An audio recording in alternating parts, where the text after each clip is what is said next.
Serge Garde, bonjour. Bonjour. Alors on va rappeler que vous êtes journaliste, écrivain, directeur de collection Cherche Midi, c'est exact. Oui. Et vous avez donc longtemps collaboré pour l'UMA, mais aussi pour France 3, M6. Oui, M6. Oui, je fais des incursions dans le monde de la télévision, mais au départ, mon métier, c'est la presse écrite. C'est la presse écrite. C'est la presse écrite. Bon, vous êtes aujourd'hui à la retraite, mais vous avez rempilé, on va dire. Voilà, et on se rend compte parce que vous avez rencontré Chérif, l'un des victimes, donc enfant d'Outreau, qui vous a beaucoup parlé. Alors vous l'aviez rencontré dans le cadre d'un documentaire. Oui. Et finalement, ce documentaire va donner naissance à un livre. Parlez-nous donc de ce livre. Oui, je suis en train de travailler à la réalisation d'un documentaire, un film de 90 minutes sur Outreau, mais Outreau, je ne reviens pas sur ce que tout le monde connaît, c'est-à-dire la vérité judiciaire des acquittés. Moi, ce qui m'a intéressé, c'est l'autre vérité judiciaire, quasiment inconnue, à savoir que 12 enfants dans cette affaire ont été reconnus victimes de violences sexuelles et de viols. 12 enfants qui ont été indemnisés en tant que tels, en tant que victimes. Et ces enfants ont complètement disparu.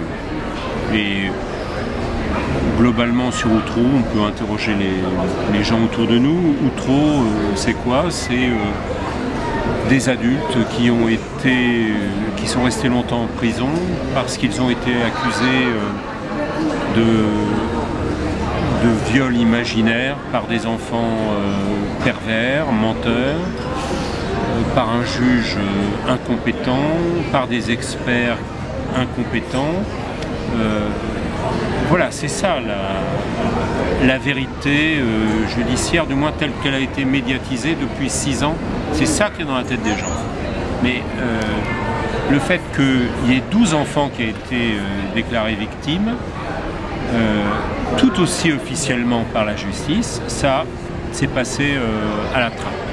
Et puis en creusant, on s'aperçoit qu'il y a beaucoup de professionnels qui sont intervenus dans ce dossier et qui ont été maltraités, voire lynchés médiatiquement.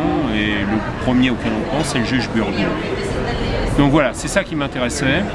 Et c'est pour faire émerger cette seconde vérité judiciaire d'Outreau que j'ai accepté de tourner ce documentaire. Et dans ce cadre, j'ai retrouvé, après quand même de longues recherches, 7 mois, hein? 7 mois, oui. Ça m'a demandé 7 mois. J'ai retrouvé l'aîné des enfants violés à Outreau, reconnu victime par la justice, à savoir Chérif Delay, le fils de Myriam Badaoui et de Thierry Delay, qui ont, eux, été condamnés et qui sont toujours actuellement en prison. Et je suis arrivé à un moment où Chérif a accepté de parler. Voilà. Et au départ, je pensais que j'aurais été content qu'il me fasse suffisamment confiance pour parler devant ma caméra pendant un quart d'heure. Et en réalité, il nous a parlé, je dis nous parce que j'étais avec Jean-Michel Garcia, le caméraman avec qui je travaille. Il nous a parlé pendant 5 jours. 5 jours, du matin au soir. Et nous avons filmé son témoignage d'une force inouïe. Vraiment. Nous l'avons filmé pendant plus de 7 heures. Et comme il était évident que sur ces 7 heures, je n'allais garder que quelques minutes, voire peut-être 10 minutes, 15 minutes pour mon documentaire, l'idée d'écrire, de coécrire avec Chérif un livre pour ne rien perdre de la totalité de son témoignage, c'est venu à ce moment-là. On peut dire que le livre qui va sortir au Cherche Midi le 12 mai le livre que j'ai coécrit avec Chérif Delay qui s'appelle « Je suis debout ». Ce livre est né du documentaire que je tourne. Voilà. Des enfants victimes de violences sexuelles, j'en ai rencontré des dizaines. Les premières enquêtes que j'ai faites sur la pédocriminalité remontent aux années 80, à une période où tout le monde s'en fichait. Pourtant, des anciennes victimes comme Chérif, j'en ai jamais rencontré. C'était un moment très fort dans ma carrière de journaliste parce que j'avais en face de moi un jeune homme qui avait été victime de choses abominables, mais qui en parlait avec une émotion contenue, une pudeur incroyable, et en même temps il parlait, il dit les choses avec ses mots. Il trouve d'ailleurs, il y a des expressions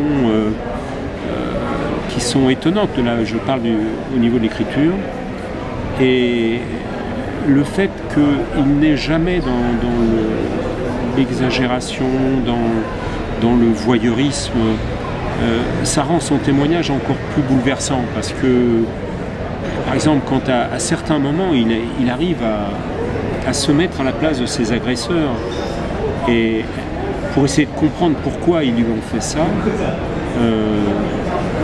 c'est vraiment un moment exceptionnel, parce que on aurait tendance à se projeter en lui, et je crois que tout un chacun exploserait, serait dans l'indignation, dans le cri de souffrance, etc. Et lui, il a fait tout un travail sur lui-même, et pourtant c'est la première fois qu'il s'exprime. Voilà, c'est étonnant. Et il vous dit, oui, j'ai été victime. Oui, j'ai été victime, mais aujourd'hui je ne le suis plus, on n'est pas victime à vie. Et ça, c'est en général ce qu'une ancienne victime arrive à dire après des années et des années de traitement psychologique, de prise en charge.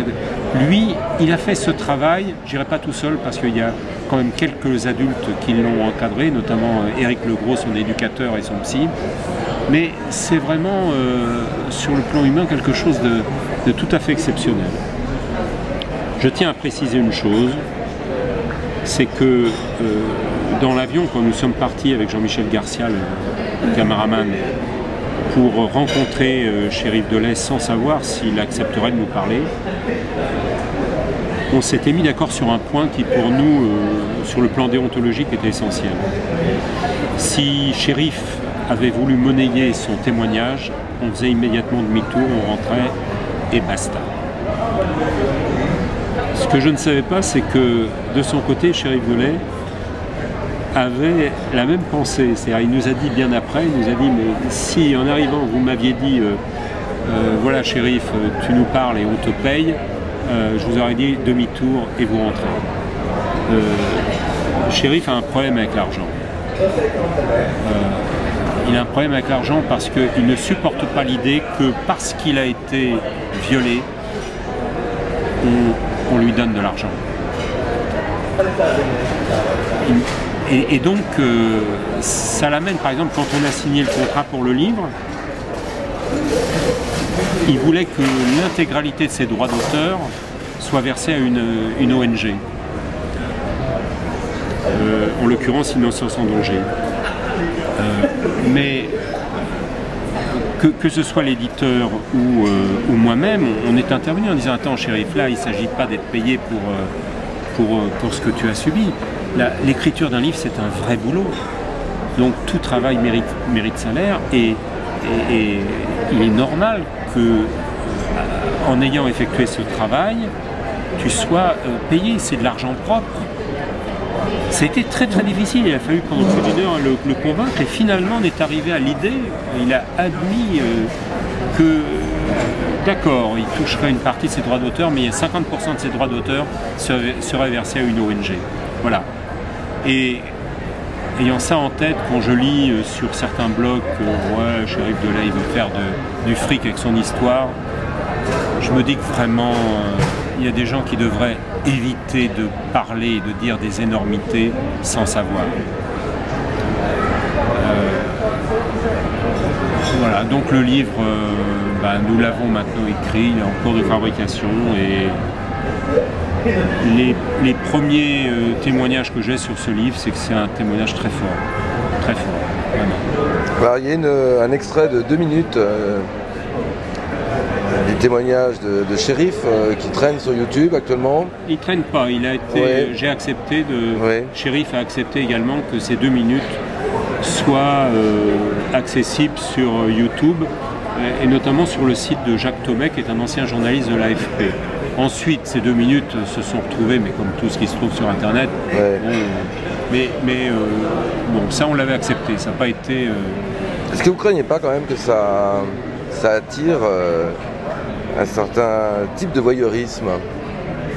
Justement, qu'il n'y ait que cet extrait, brut comme ça, sans enveloppe. Ah, les 2 minutes sont sur le site de Jacques Thomet. Ouais. T-H-O-M-E-T. On le mettra en lien. Voilà. On le mettra en lien. Mais il est accompagné de commentaires. Voilà. Ensuite, ce que d'autres ont fait en captant ces 2 minutes, ça m'échappe et je ne peux que le regretter. Mais ça, je ne peux rien y faire. Non. Quand nous l'avons mis sur YouTube, c'était dans un cadre très précis. Et pourquoi finalement? Pourquoi j'ai accepté avec l'accord de Cherif et de Jean-Michel Garcia, pourquoi j'ai accepté que ces 2 minutes soient présentées sur YouTube? C'est simplement parce que j'ai été invité à intervenir à une conférence qui est organisée à la faculté d'Assas Panthéon sur le thème « La parole de l'enfant après la mystification de trop ». Et je ne savais pas jusqu'au dernier moment, je ne savais pas ce que j'allais dire au cours de cette conférence. Parce que j'en ai marre en tant que journaliste, je suis invité dans des colloques, dans des tables rondes pour parler de la souffrance des enfants violés et puis voilà, c'est moi qui parle et on n'est pas obligé de me croire. Et donc j'ai choisi de présenter ces 2 minutes parce qu'au bout d'un moment, il faut que les gens puissent être confrontés à cette souffrance, puissent être confrontés au témoignage d'une victime.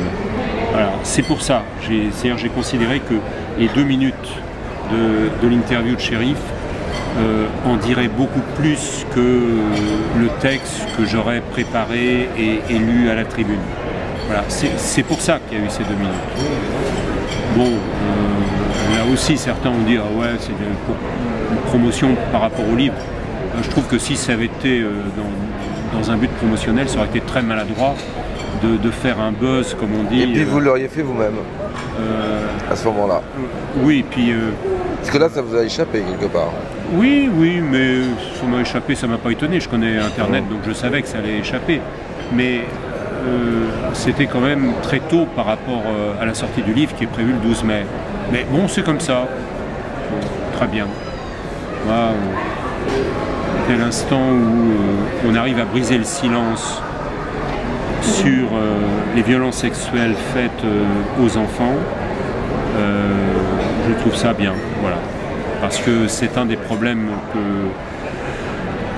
vraiment qui me choque beaucoup dans la société actuelle, c'est cette espèce de déni qu'il y a par rapport au viol d'enfants.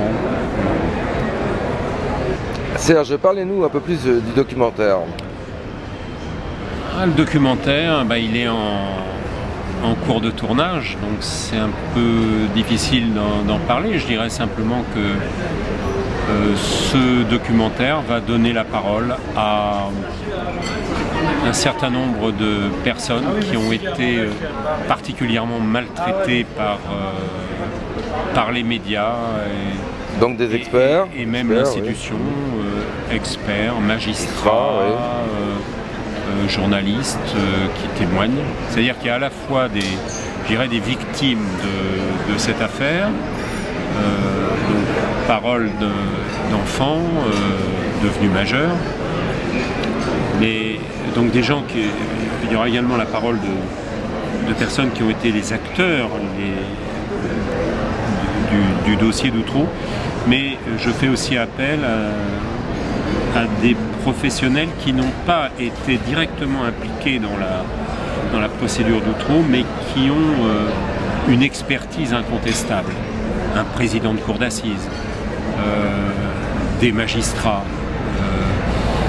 des journalistes, enfin voilà. Et de tout ça émerge effectivement l'idée qu'il y a eu un fiasco dans cette affaire. Mais certainement pas comme on l'a dit et affirmé jusqu'à présent. Voilà. Donc il y aura des révélations. Et donc ça va être je crois ça va être un moment de grande surprise parce que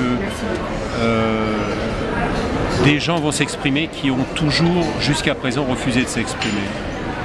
Voilà.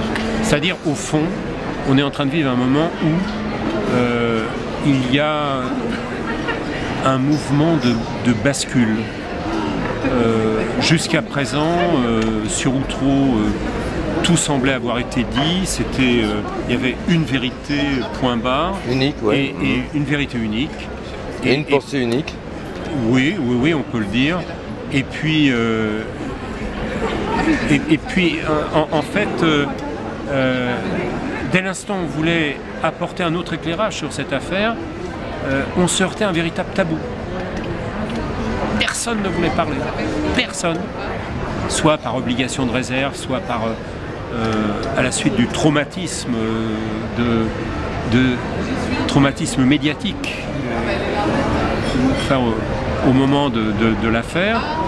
Et là, ce qu'on est en train de vivre, et je crois que le documentaire sera porteur de ce moment de bascule, des gens qui se sont tus jusqu'à présent acceptent de témoigner. Voilà. Ce qui fait que pour les spectateurs, pour les citoyens auxquels ce documentaire va s'adresser, pour la première fois, ils vont avoir sur Outreau les deux vérités. Parce que jusqu'à présent, ils n'en connaissaient qu'une et l'autre leur avait été cachée. Là, on retrouve quelque chose qui ressemble au pluralisme. Il y aura des opinions contradictoires, il y aura des faits contradictoires et chacun s'apercevra que ce qu'on a dit sur Outreau, c'est pas aussi simple, pour ne pas dire aussi simpliste, que ce qui a été dit pendant 6 ans. Alors, ça éveille déjà certaines polémiques. Parlez-nous de la réaction de l'un des avocats Dupond-Moretti. Dupond-Moretti m'a attaqué violemment, à la limite de la diffamation sur France Info. Il a fait ce qu'il sait faire, c'est-à-dire que c'est un avocat connu pour être une espèce de bulldozer. Certains parlent de sa stratégie en termes de terrorisme judiciaire, c'est-à-dire que quand quelqu'un le gêne par rapport au dossier qu'il défend, il va d'abord chercher à détruire la personne avant de réfuter les faits qui lui sont opposés. Donc voilà, c'est ce qu'il a fait simplement. Moi, je suis un adulte, je suis un journaliste plutôt chevronné, et donc la réaction outrée de Dupond-Moretti me montre plutôt que je suis sur la bonne voie. Donc ce genre de réaction, ce genre d'agression m'encourage plutôt. Mais par contre, ça donne la mesure de ce qu'a pu être